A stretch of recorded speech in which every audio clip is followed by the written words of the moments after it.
Olá, eu sou Juliane Souza e essa é a série 10 anos depois, idealizada e produzida pelo Instituto Suma Uma. Aqui, gente, nós vamos falar sobre a Lei de Ações Afirmativa, ou como mais popularmente conhecida, a Lei de Cotas.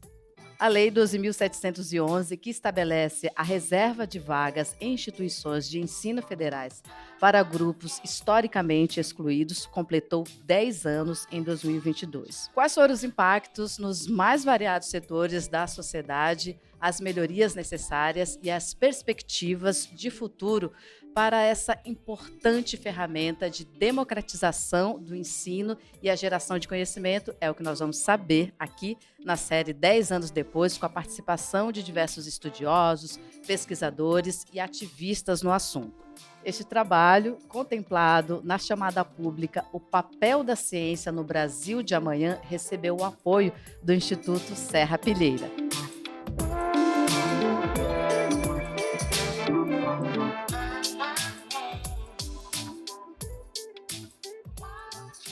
Há quem esteja aproveitando o momento para propor a descontinuação das cotas para alguns segmentos. Quem falou isso foi a professora Regimeire Maciel, natural do Maranhão, conterrânea. É professora adjunta do Bacharelado em Políticas Públicas e do Programa de Pós-Graduação em Economia Política Mundial da Universidade Federal do ABC, a UFABC. A professora também coordena o Núcleo de Estudos Africanos e Afro-Brasileiros, o NEAB, da mesma instituição, e atualmente é vice-coordenadora do Comitê de Pesquisa em Gênero e Sexualidade da Sociedade Brasileira de Sociologia. Também é assessora educacional da Secretaria Municipal de Educação de São Paulo, diretora de ensino Campo Limpo, tem atuado principalmente aí nos temas de relações raciais no Brasil, políticas públicas e ação afirmativa, estudos de gênero, feminismo negro e por aí vai, tem muita coisa, né, professora? Professora, seja muito bem-vinda à série 10 anos depois. Esse é o nosso quarto episódio, a gente vai falar de egressos, ou seja, aí, da galera que está saindo da universidade. A senhora está bem, professora? Tomou água? Está tudo certo? Estou bem, sobrevivendo, mas estou bem.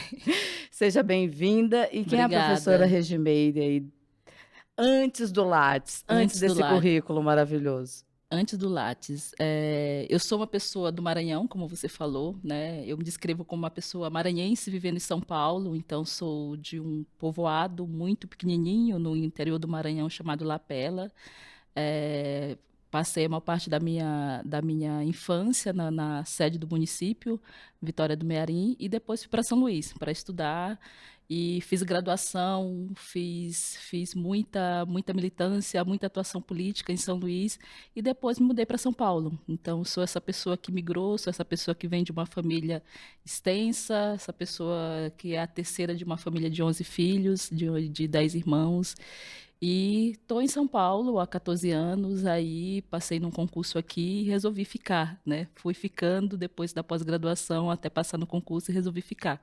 Então, hoje eu sou essa pessoa migrante, mas bastante satisfeita com a trajetória que eu consegui construir, com a ajuda de muita gente, com a ajuda da família, com a ajuda de muitas iniciativas, muitas políticas, eu, né, consegui formar esse latte, digamos assim.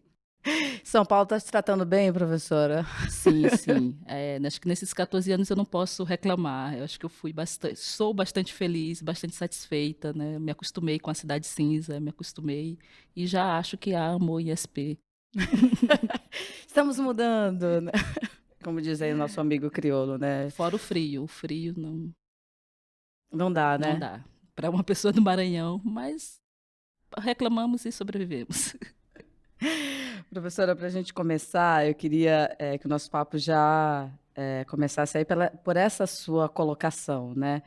Desse quem que está aproveitando esse momento para propor essa descontinuação de uma política, né, de uma ação afirmativa tão importante para a população negra, para que os jovens, né, para que a população negra esteja dentro da universidade. É. Eu diria que nós temos uma ampliação dos segmentos que já eram contrários às políticas de ação afirmativa no começo dos anos 2000. Né?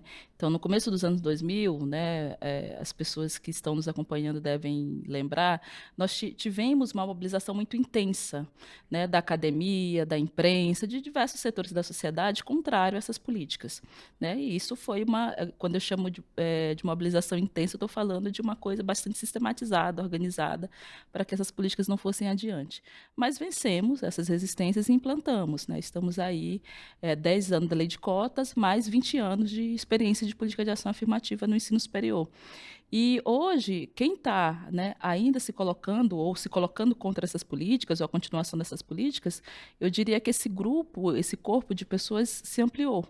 Porque nós, obviamente, mudamos enquanto sociedade, né? Vimos aí a ascensão ou o crescimento da extrema-direita, vimos aí a potencialização de muitos preconceitos, de muitas discriminações, de muito ódio, né? E a resistência, né? A resistência aumentou, professora? Não enfraqueceu? A resistência aumentou, mas ela se apresenta de outro modo, né? Então, por exemplo, eu costumo dizer, no começo dos anos... Se aperfeiçoou? Se aperfeiçoou.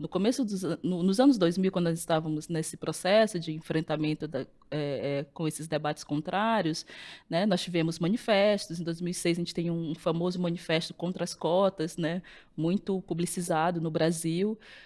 Hoje, eu diria que as pessoas não farão um manifesto contra as cotas. Não, não me parece que haverá. Assim a gente espera, né? Se bem que não podemos duvidar, né? Da de criatividade. nada, né? Sobretudo no ano que vem, quando a política voltará à discussão. Mas me parece que a resistência está, né, agora mais sofisticada. Né? Ela se amplia e está mais sofisticada. Ela está, inclusive, diluída nesse processo, como a gente bem conhece, de ascensão aí de intolerância do racismo, do sexismo. Né? Eu acho que, para nós que somos interessados na ampliação, na continuação da política, nos resta estarmos vigilantes, como ficamos esses anos todos. Mas agora eu acho que o contexto, né, o bolsonarismo aí está bastante recheado, está bastante alicerçado em muito ódio, muita resistência a quaisquer coisas, quaisquer questões, quaisquer iniciativas que garantam o mínimo de emancipação, de transformação da vida de determinados segmentos. E, obviamente, que as cotas, né, representam, né, uma mudança muito significativa na trajetória de pessoas negras na sociedade brasileira nesses 20 anos. E isso a gente não pode negar, com todos os limites, mesmo que a gente não tenha conseguido analisar tudo, né, mas, inegavelmente, há uma mudança, né, provocada por essas políticas. Né? Olhando para a universidade, a gente percebe isso. E, professora, nesse contexto que a gente está, quando você fala de resistência, essa sofisticação, como que ela aparece na prática? Como que a gente pode identificar que foi essa mudança? Fora o contexto geral de resistência a qualquer coisa que represente o respeito às minorias, valorização das minorias, eu acho que agora ela está muito travestida de não temos condições, vamos esperar um pouco mais. Entendi. Né? Não tem verba, né? O famoso não tem verba. Na universidade tem aparecido às vezes isso. Não temos condições, vamos esperar um pouco mais. Então, eu acho que o argumento o fundamento é o mesmo, mas ele vai se travestindo, vai se mostrando de outro modo. E diante desse argumento, como quem está ali, como, né, a senhora e outros, né, professores que estão nesse contexto observando isso, como que reage diante disso? Quais são as estratégias? Eu acho que tem fundamentalmente, a gente continua, né, infelizmente, voltando aos mesmos pontos, né, justificando por que essas políticas são importantes. Então, elas são políticas de combate ao racismo. Então, a gente acaba voltando, né, para dizer que o racismo é um processo violento, extremamente excludente, um processo estrutural na sociedade brasileira e que precisa ser enfrentado. Então, a gente volta, né, para os mesmos argumentos que usávamos, infelizmente, nos anos 2000. Né? Mas, fora isso, a gente também tem tentado apontar os efeitos, os resultados dessas políticas. Tem tentado deixar evidenciado que, assim, olha, tem um benefício para as pessoas negras e tem um benefício para a sociedade como um todo. Né? O combate ao racismo traz benefícios para todo mundo, para a sociedade como um todo. Então, a gente também tem tentado evidenciar que é fundamental que, por exemplo, qualquer instituição que tenha uma política de cotas, que tenha uma política de ação afirmativa, ela é transformada. Então, se a gente olha para o ensino superior hoje, a gente percebe, do ponto de vista não só quantitativo, mas tem uma mudança qualitativa também que está, né, se mostrando a partir da implementação dessas políticas. Professor, isso está relacionado com o fato de a gente estar num país racista, mas que não tem racista, que não se assume racista? Porque se a gente continua negando essa realidade, né, que pessoas negras sentem diariamente, então automaticamente se entende que ações como essa, legislação como essa, assim, não faz muito sentido, já que não existe racismo, né? Sim, como eu disse, a gente está sempre voltando, né? Então eu costumo dizer que na sociedade brasileira o tempo todo a gente continua tendo que provar que o racismo é um problema e que não é um problema só das pessoas negras, é um problema da sociedade. Então tem a ver com isso, sim. Tem a ver com essa negação do racismo. Porque se você nega o racismo, não tem por que você pensar políticas para enfrentar o racismo. Então esse é o fundamento de tudo, né? Então elas são políticas que só existem porque nós somos uma sociedade racista. Então, obviamente, quem vai se posicionar contrário, quem vai ser resistente, quem não vai querer avaliar essas políticas, é porque não entende ou finge que não entende que o racismo é um problema, né, estrutural na sociedade brasileira. Então, encerra o assunto, né? A gente encerra o assunto quando as pessoas não reconhecem que o racismo é um problema. Então, às vezes as pessoas podem até, como você disse, sinalizar, né? Conheço, identifico no outro, na ação de outra pessoa, identifico no xingamento, identifico naquela ação contra uma pessoa famosa e tal, mas ela não consegue olhar, né, para o seu cotidiano, para a atuação que ela tem enquanto sujeito na sociedade, que ela pode, inclusive, estar reproduzindo, né, práticas racistas. Então, nós somos uma sociedade racista, mas que não necessariamente as pessoas se reconhecem racistas, né? Então, acho que são dois pontos, né? Primeiro isso, tem uma ainda resistência a se reconhecer como sociedade racista, né? Mas à medida que você também tem um avanço em que a gente reconhece que há um racismo, a gente também tem dificuldade de querer entender onde é que ele está colocado. E aí você não identifica as pessoas racistas, você não identifica as práticas institucionais racistas, né? E aí você não pode fazer nada, porque não tem. De que vocês estão falando? Que história é essa de que Como você resolver algo que dizem que não existe, que não né? existe, né? Como vocês estão dizendo que pessoas negras ganham menos, né? Como é que vocês estão dizendo que são excluídas de determinados espaços? Professora, eu entendo que dentro da universidade, não só dentro da universidade, que a gente sabe em outros setores também, quando se coloca essa questão, parte sempre de professores ou de pessoas negras muito comprometidas com a pauta. E aí, como nesse segundo momento, neste momento que a gente está agora, mobilizar esses chamados aliados, né, que a gente precisa para continuar esse processo, para manter essa ação afirmativa? Como mobilizar essas pessoas depois de muitos anos, né, a gente completando aí 10 anos, como realmente comprometer essas pessoas nesse contexto? Sim, é um desafio, porque às vezes essa aliança é muito frágil, né? Às vezes, né, como diz os jovens, às vezes ela só vai até a página 2, né? Então, é um desafio porque você, mesmo entre os setores que a gente considera progressista, mesmo dentro da esquerda, onde a gente atua, onde a gente milita e onde constrói a nossa atuação acadêmica, né?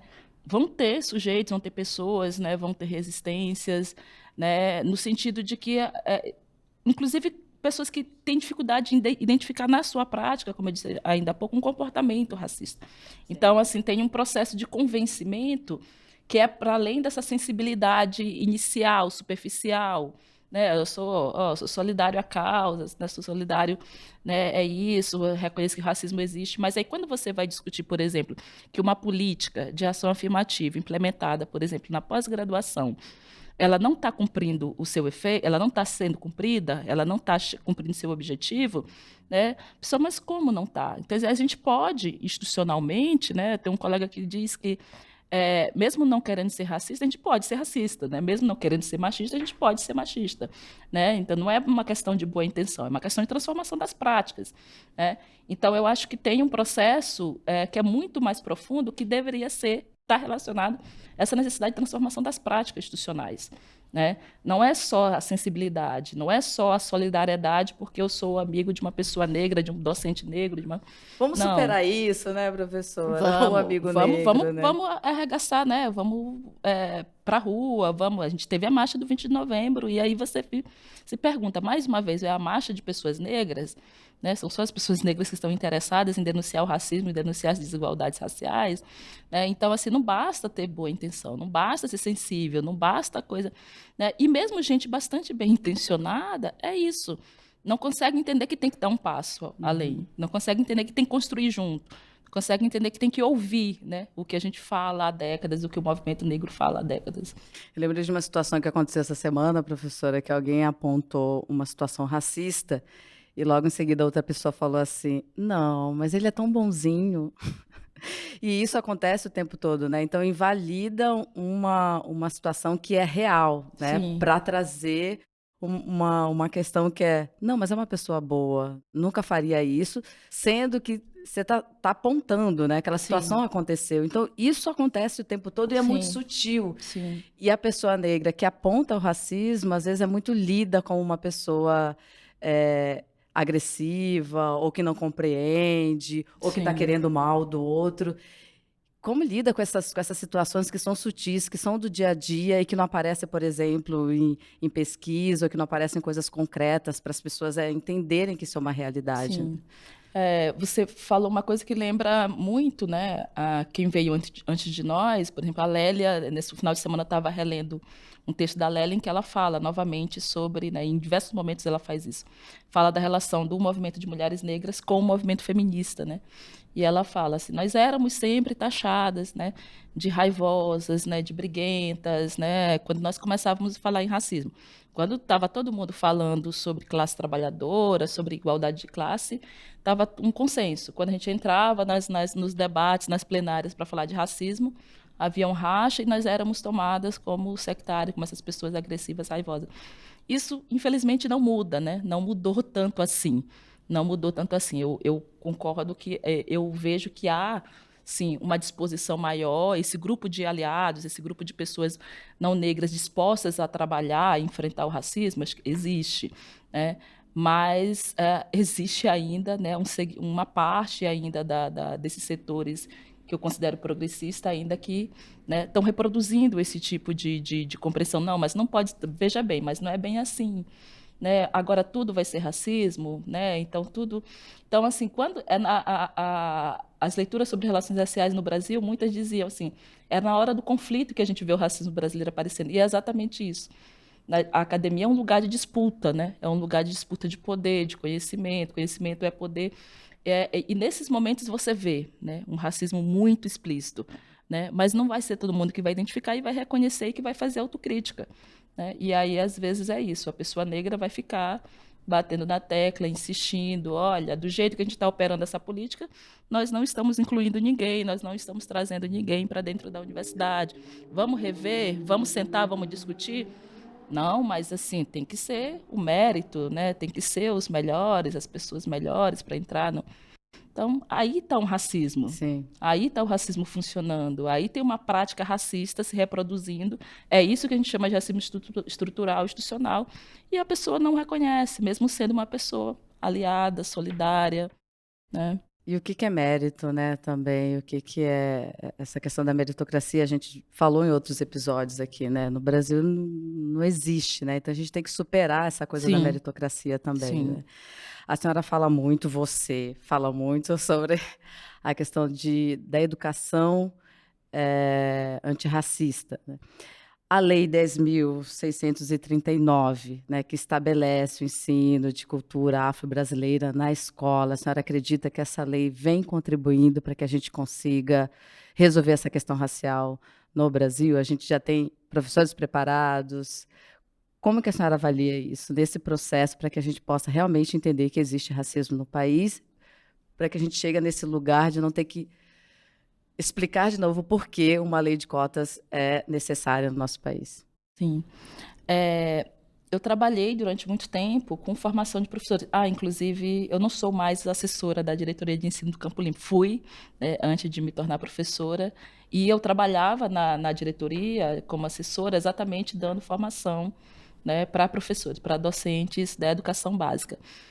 Eu acho que a lei tem cumprido seus objetivos, mas nós poderíamos estar mais longe, né, a partir dessa Sim, legislação, né, porque acho que é um processo sistemático de não acompanhamento, de não monitoramento do que a gente fez desde 2003 com essa lei.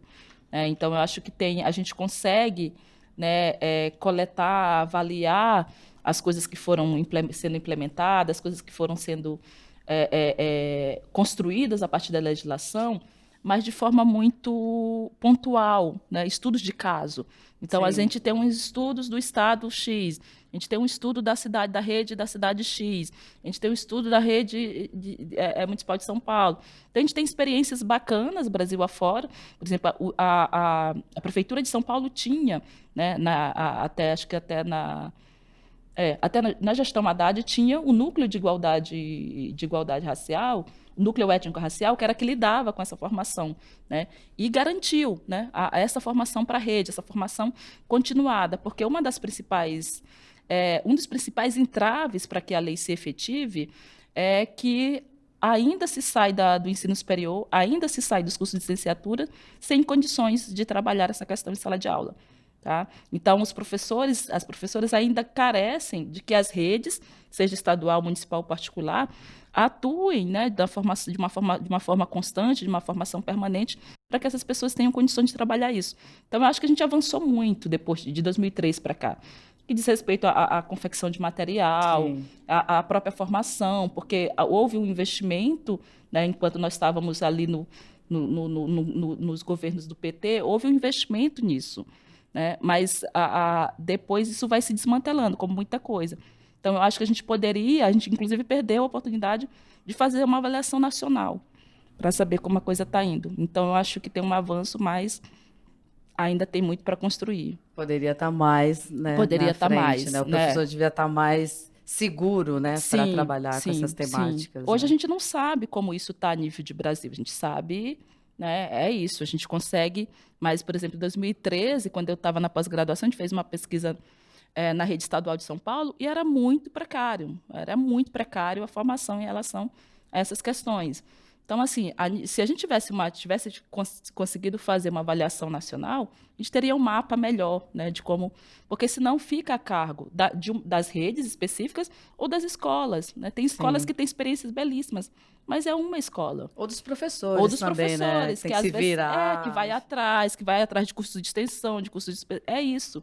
E não é para ser isso, é para ser uma implementação, é uma política pública Sim, federal. sim. Então, assim, é para ser uma implementação sistemática, né, de todos os sujeitos envolvidos nessa política. Professora, 10 anos da lei de cotas. Tem volta? Não tem mais volta daqui para frente, né? Não tem mais volta, né? Eu considero que não tem mais volta. Acho que o que a gente construiu, o que a gente conseguiu construir nesses 10 anos com essa legislação, não tem mais volta, né? E eu não acredito, mesmo que eu veja que tenha, né, uma resistência já Sim. estabelecida, né, transformada em projetos de leis, tal, eu acredito que a gente tem força para garantir a manutenção e ampliação da política. E a resistência é sistemática, né, professora? Não é algo que já está posto Já ali, está né? posto. Mas eu acho que, na mesma medida, a gente também tem crescido, tem aumentado as estratégias, as articulações políticas, o diálogo entre nós, setores do movimento negro, pesquisadores, para garantir a continuação da legislação. Então, acho que não tem volta, né? Porque é, é difícil, é muito difícil para qualquer setor da sociedade brasileira, seria muito cinismo ignorar os avanços, os ganhos dessa política, né? O quanto de benefícios a gente consegue visualizar que foram promovidos, que foram produzidos a partir dela. Nós somos, assim, a senhora considera que a gente é um país hoje diferente depois da legislação, né? Sim. Esses avanços, eles são visíveis principalmente para a população negra. E aí eu queria uma avaliação sua sobre como essa população não negra olha para isso que para a gente é muito visível, né, que veio com uma transformação que impactou a vida de muita gente, né, que impactou setores na sociedade? Eu acho que tem uma. Porque uma coisa a gente está discutindo isso dentro, como eu falei, da esquerda, do campo progressista. Outra coisa é do lado de lá, né? Sim. E aí do lado de lá não tem diálogo, né? A gente vem de um processo eleitoral aí não tem diálogo com uma parte da sociedade brasileira, infelizmente não tem mais diálogo, né? Não tem mais nenhuma disposição em ouvir, em discutir, mesmo discordando em ouvir o que determinados segmentos têm a dizer. Mas acho que dentro dos setores progressistas, eu acho que tem aí uma disposição, sim. Né? E eu acho que esse novo governo tende a ser muito disputado desse ponto de vista, pelo movimento negro, pelo movimento indígena, né? Porque eu acho que, mesmo que a gente tenha aí, né, construído uma frente ampla, mas esses segmentos foram muito assertivos nessa construção. Então, eu acredito que isso vai nos ajudar, né, inclusive a ampliar, né, essa adesão, esse engajamento, né, considerando essa política que é tão central para a população negra. E a senhora falou da questão dos movimentos negros que foram fundamentais historicamente e ainda são para a gente chegar nessa ação afirmativa na lei de cotas, né? Assim como a gente percebe que o racismo ele vai se aperfeiçoando, ele vai se sofisticando conforme a gente vai avançando em lugares que antes a pessoa negra não era vista, os movimentos também vão se aperfeiçoando, né? Eu queria que a senhora trouxesse o papel dos movimentos negros nesse processo atual, agora, a partir de agora, para a gente dar continuidade nessa luta, né? A gente também se aperfeiçoa, a gente também tem tecnologia, né?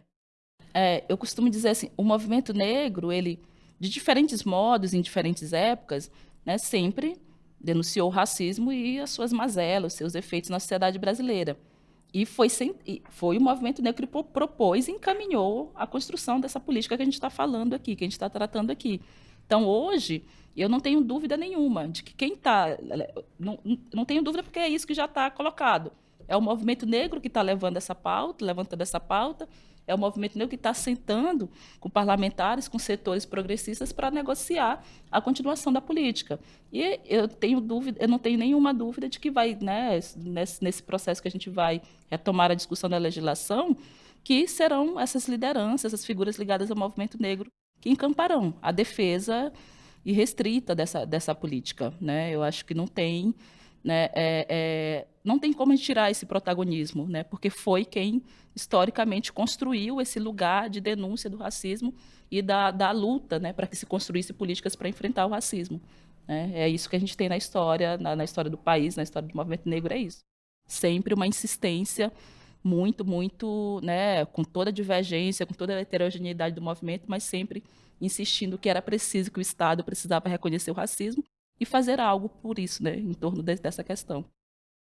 Professora, nós estamos falando aqui do papel dos movimentos negros historicamente para que estivéssemos aqui falando sobre a lei de cotas. E é importante a gente dar nomes, né, professora? Vamos citar Sim. alguns principais nomes aí, dar os créditos para quem trouxe a gente até aqui, né?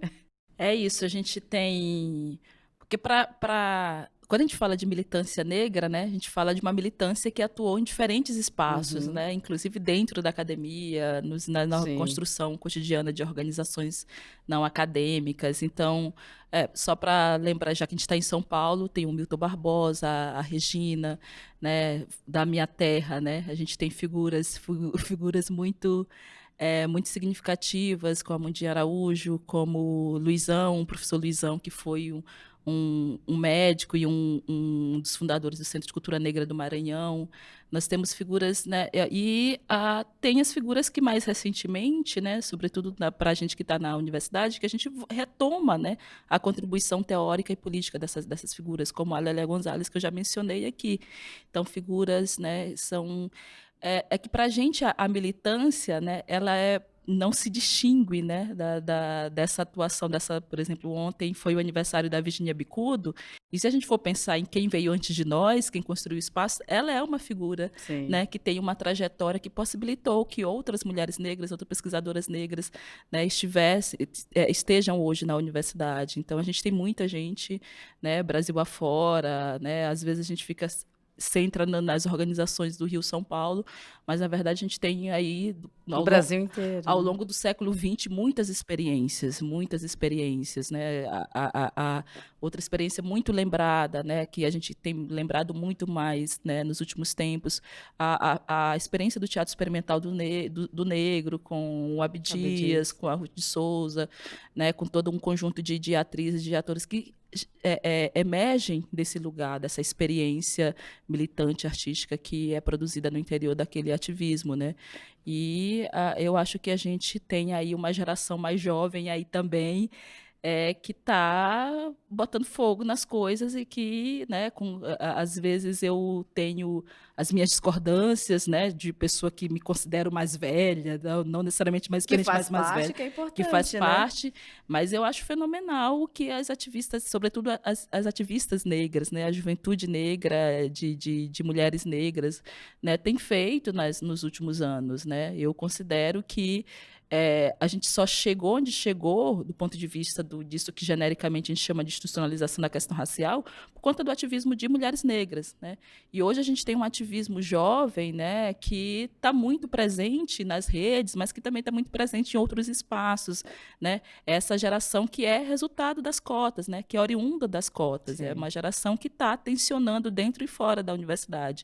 Então, eu fico muito contente, né, de ver aí a mobilização, que as coisas não passam, né, não, assim, o professor... Não veio do nada, né, professora? O professor Juarez Tadeu, que eu acho que já esteve ou vai estar aqui com vocês, que ele, na UFBC, quando ele foi fazer uma palestra, ele disse uma coisa que eu nunca mais esqueci, que ele estava contando o caso de um colega, né, dele, que disse para ele: Juarez, depois das cotas, nunca mais eu dei aula em paz.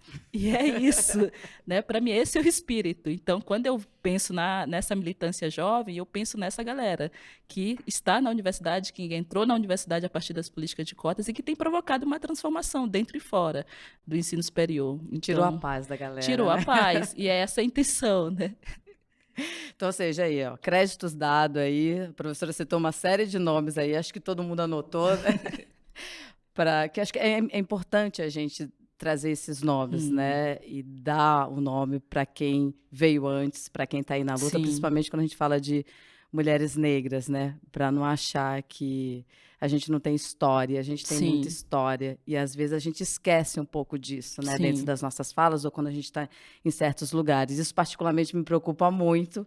Também essa coisa da gente chegar nos espaços e não olhar para trás e não considerar toda essa história que foi construída para que eu, como pessoa, jornalista, estivesse aqui conversando com uma pesquisadora como a senhora, né? Sim. Então, isso precisa ser falado o tempo todo também, para a Precisa. gente não esquecer da nossa história. Né? Porque é assim que a história avança, né? É assim que o ativismo, a luta política avança. É você reconhecendo quem pavimentou, né? Quem enfrentou, né? Às vezes processos muito mais severos, muito mais duros, né? Para que a gente, então...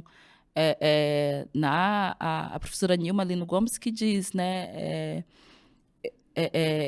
Assim, e outras figuras também vão dizer isso. Assim, você tem na década de 80 um conjunto de intelectuais negros que entram para a universidade e que foi fundamental para a construção, né, das políticas de ação afirmativa posteriormente, né, porque fomentou, porque instigou, porque criou caso dentro da universidade, porque foi negociar fora da universidade também. Então, não tem como, né, a gente ignorar essa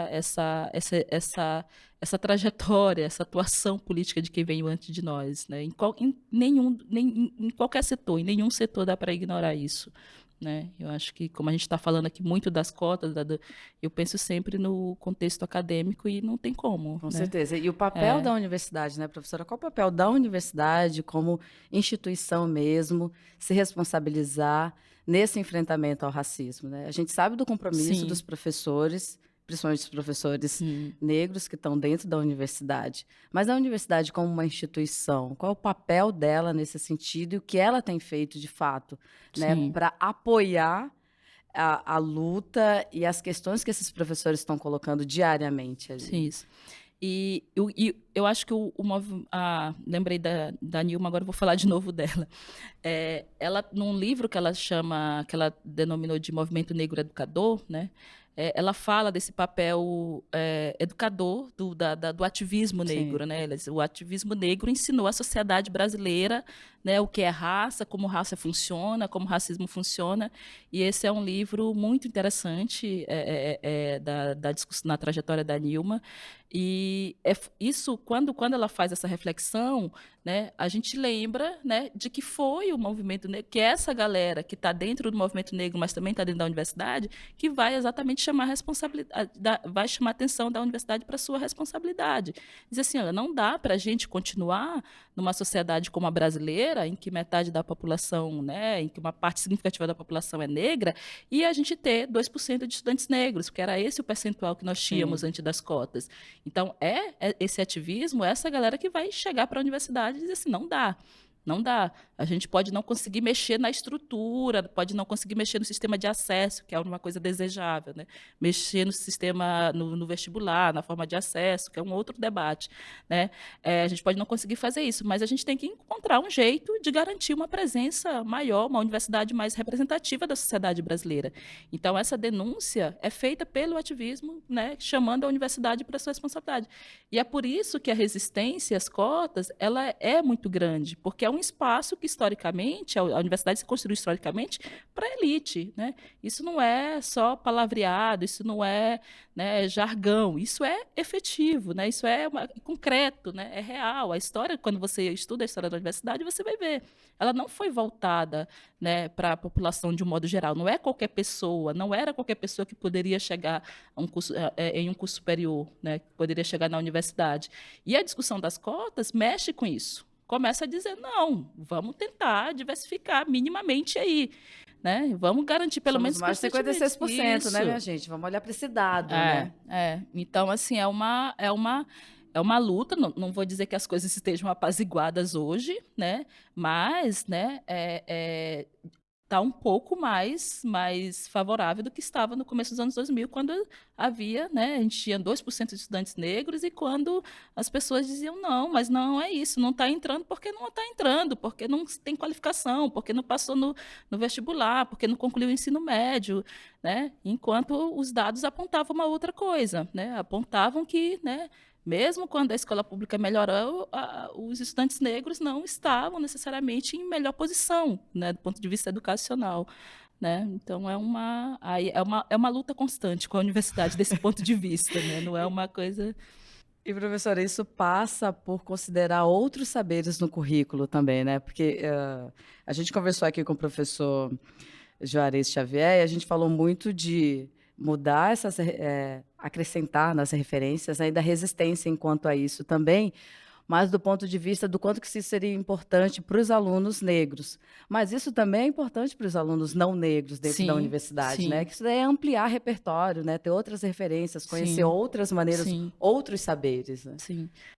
Eu também costumo dizer que a gente ainda tem explorado pouco esse efeito qualitativo das ações afirmativas, né?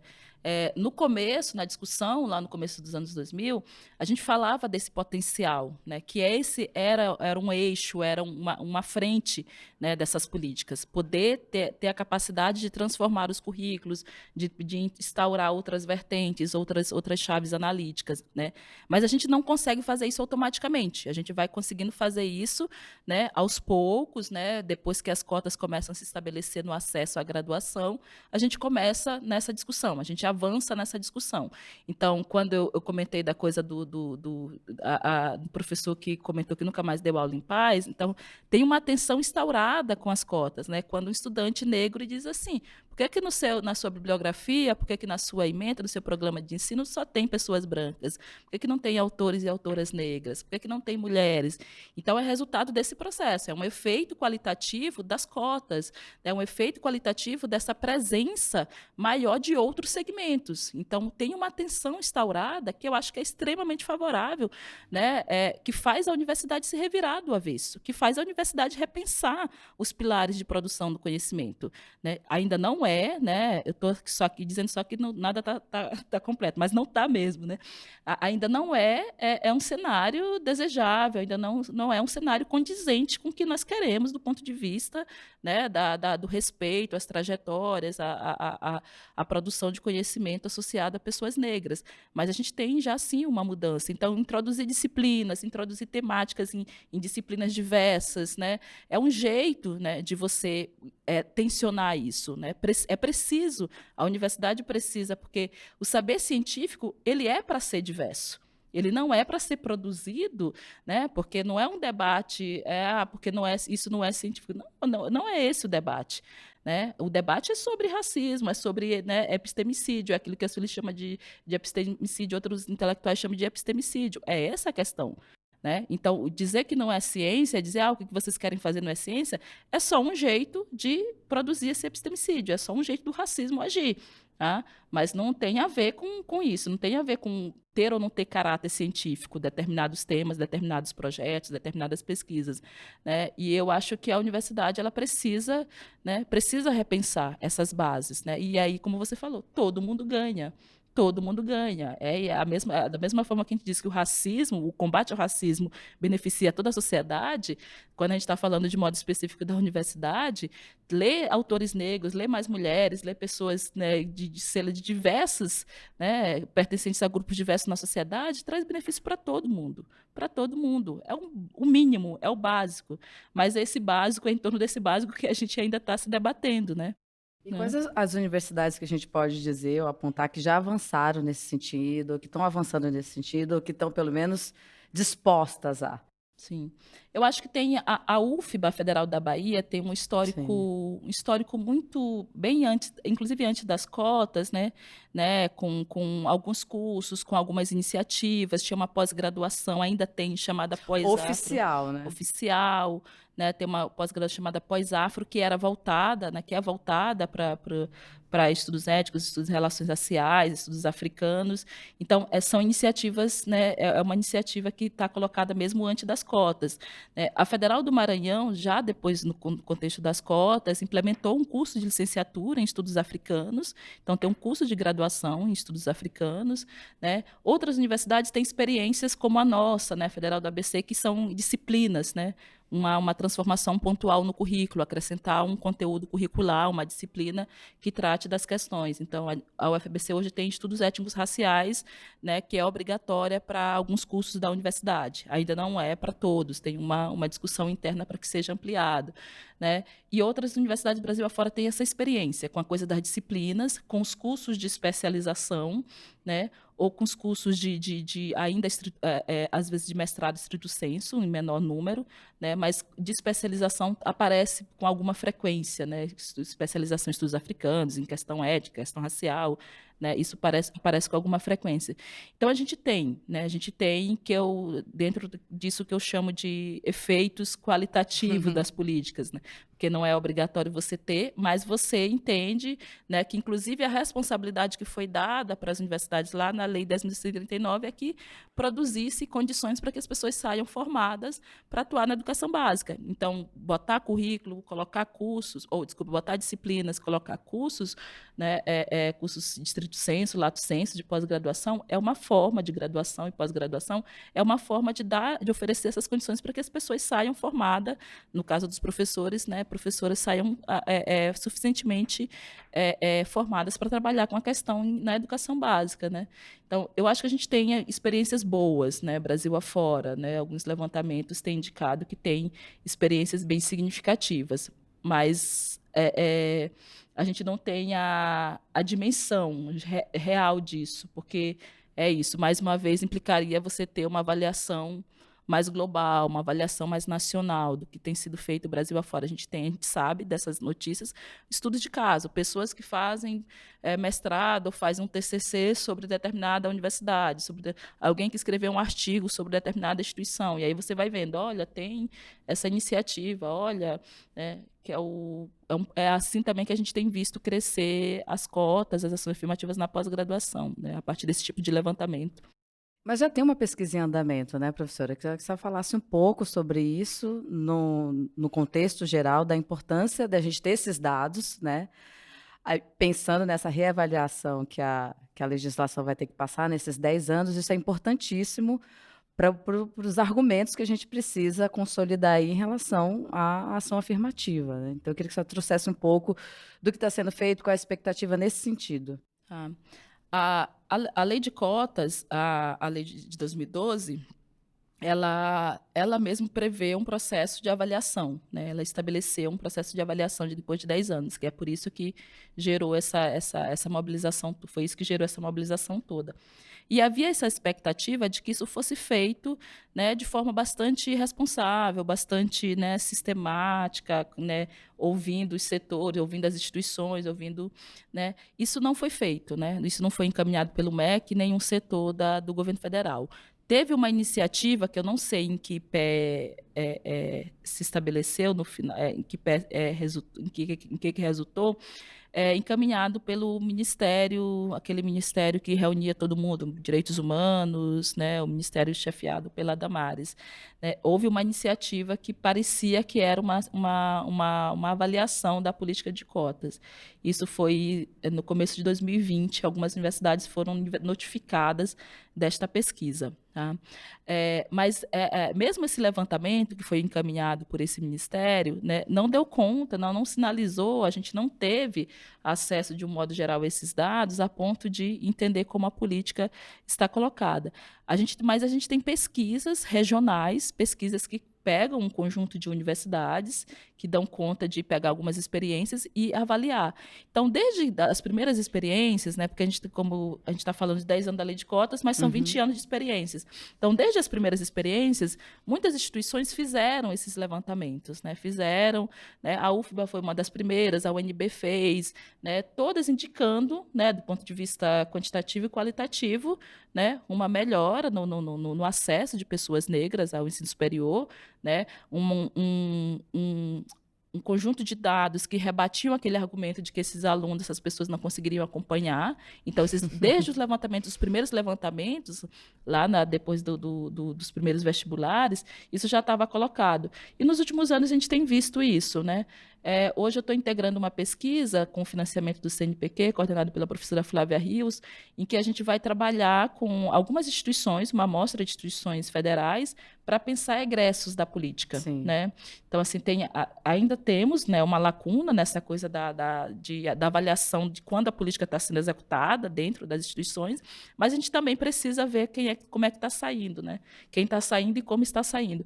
Então, essa é uma pesquisa iniciada nesse ano e a expectativa é que a gente, com essa amostra de instituições, a gente consiga, né, levantar alguns questionamentos, levantar alguns dados que nos digam, né, como é que esses alunos estão saindo, para onde eles estão indo, né, como é que eles estão ingressando no mercado de trabalho, em que condições, em que áreas, nas áreas que se formaram ou não. Então, há essa expectativa, né, de que a gente tenha, né, ao final dessa pesquisa, alguns dados que nos ajudem, pelo menos para algumas instituições, a fazer esse tipo de discussão. Só reiterando, não é uma pesquisa que está sendo feita no nível nacional. Não, São algumas universidades específicas, né? Isso. Então, ou seja, quando a gente for pensar na questão de desafios da legislação, esse seria um desafio, né? Esse é um desafio.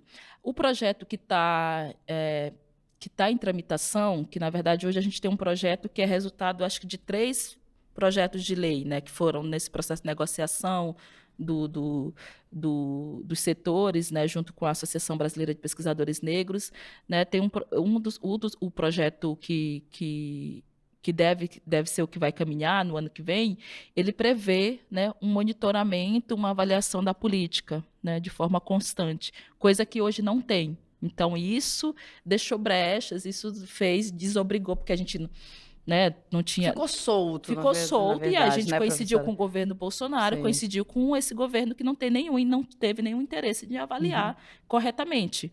Né? Então, isso prejudicou a política, isso prejudicou a gente não ter, né, quando completou os 10 anos, não ter no ano de 2022 um levantamento mais sistemático, mais amplo, que de fato desse conta, né, de apontar como a política foi executada nesses 10 anos. Mas a expectativa é que a continuação, né, nesses projetos de lei que estão sendo propostos é que tenha, né, um acompanhamento sistemático da política, um monitoramento permanente da política. Como que a senhora avalia esse desleixo, essa coisa que ficou solta, essa falta de acompanhamento, né? A quem interessa isso? É isso. Vindo de onde Vamos fingir que a vem, gente não sabe. a gente não sabe quem são as pessoas, não sabe que a gente está vivendo sob o bolsonarismo, né? Mas é isso, nada que signifique, como eu disse no começo, né? Sei lá, a transformação das condições de vida de determinados segmentos interessa para esse governo. Nada, nada. Por quê? Não há racismo, não há sexismo, não há nada. Né? Então, não há nenhum problema, nenhuma discriminação estrutural que demande política específica para determinados segmentos. Então, assim, é um jeito, né? Não cuidar da política, não avaliar, não fazer uma avaliação séria, né? Mandar um ofício para a universidade e dizer assim, mande uns dados para a gente, né? É isso, né? É o jeito. Deslegitimar, né? É isso, é para deslegitimar, é para não reunir dados que prove que a coisa está dando certo, porque os dados prévios, os dados, os estudos de caso apontam que a coisa está dando certo, que a coisa deu certo, né? E, assim, é um jeito de você fazer a política também ir caindo no esquecimento e enfraquecendo a política, porque você não avalia, você não tem dado, você não, né, vamos descontinuar, né? A expectativa é descontinuar para esses segmentos. Então, vindo de onde vem, a gente só poderia esperar o pior, né? Que não tivesse mesmo nenhum comprometimento com essa questão.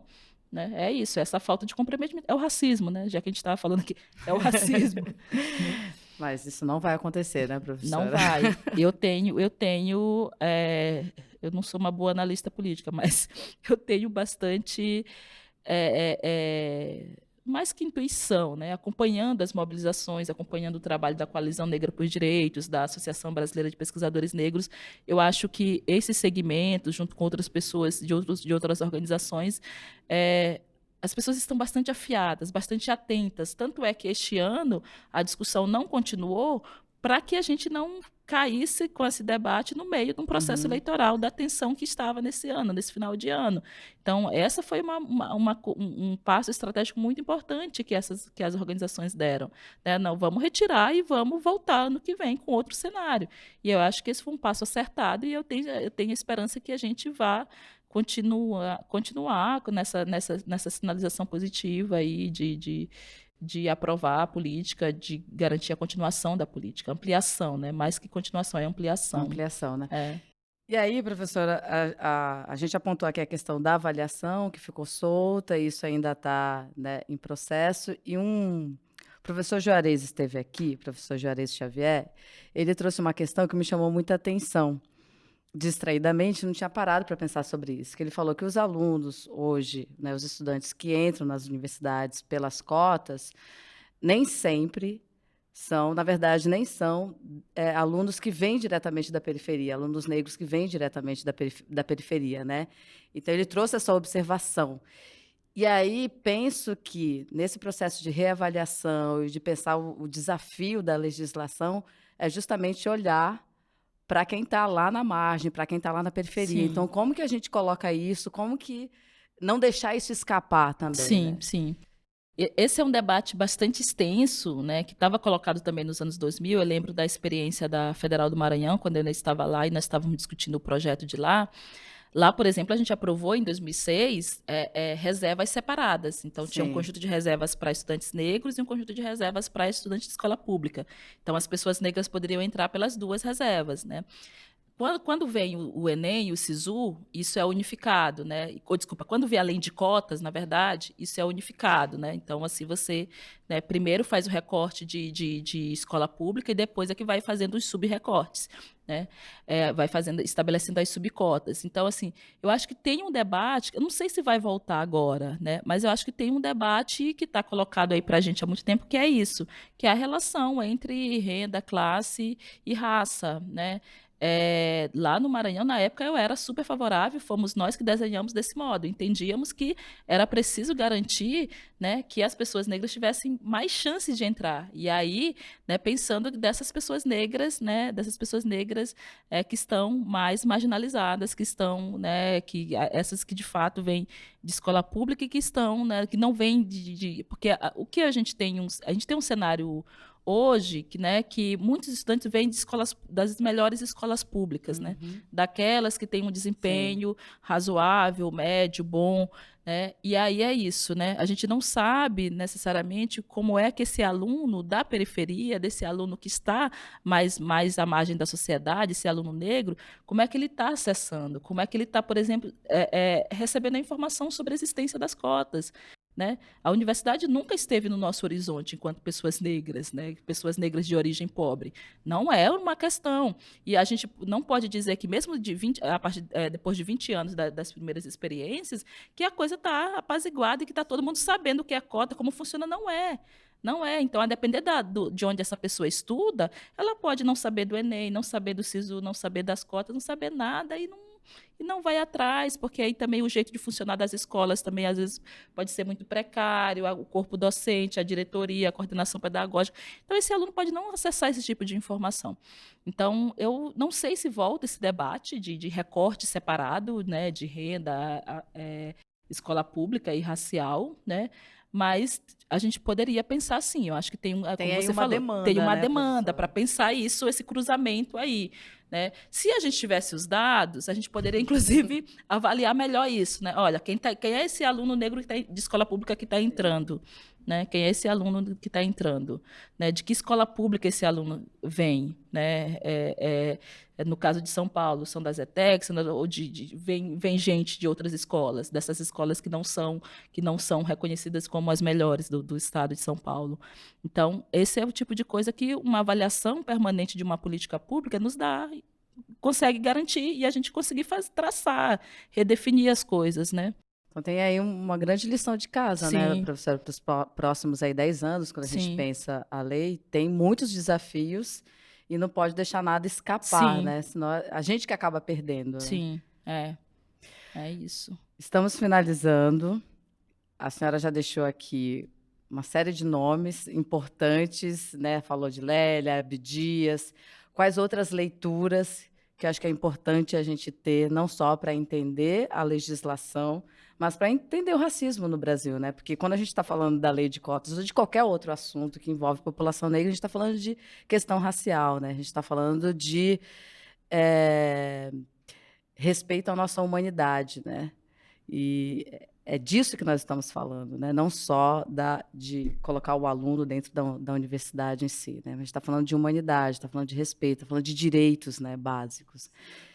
E a gente precisa ler, né? A gente precisa buscar essas referências. Quem são essas referências? Eu acho que as referências, como pensando nisso mesmo que você está falando, são as referências que tratam, né, da história desse racismo entre nós, né, de como a sociedade brasileira se construiu uma sociedade racista, né. Então aí a gente tem um conjunto de pessoas, porque eu acho que as cotas evidenciam isso, né. As cotas trazem esse debate. Somos racistas e precisamos mexer aqui para garantir que pelo menos esse setor da universidade tenha alguma representação de pessoas negras, né? Então tem um conjunto de leituras. O professor Kabengele Munanga é uma pessoa muito referenciada, é um dos primeiros Sim. que vão, né, que vão discutir a necessidade de políticas públicas específicas para a população negra, né? Mas aí todo o outro conjunto de leituras que falam de racismo, né, desde dessas figuras mais do passado, né? O Abdias, a Lélia, a Sueli Carneiro, que recentemente também a gente está lendo mais, está trazendo mais para as nossas leituras dentro da universidade,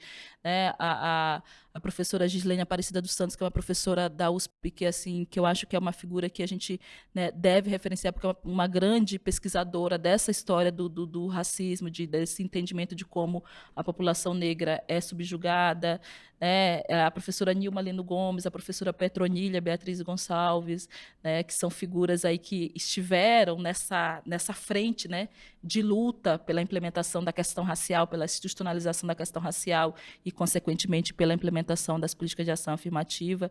Então, essa galera assim que a gente tem tentado ler, tem tentado fazer nossos alunos, nossas alunas lerem, né? Conhecer uma galera de trás, uma galera que está aqui nativa, uma galera que está produzindo. Tem muita gente bacana produzindo agora, produzindo dissertações, teses aí, né? Produzindo coisas, né? Muitas discussões sobre o genocídio, né? Que estão sendo sistematizadas nas pós-graduações. Então, é como você falou, o debate é sobre racismo, né? O debate das cotas é um debate sobre racismo, sobre até onde a gente quer ir para enfrentar ou não esse problema, né? Ou seja, minha gente, não tem mais justificativa, professora. Muito obrigada. Obrigada por estar aqui com a a gente você. por essa conversa, viu? Obrigada Muito a você. aprendizado. Uma satisfação.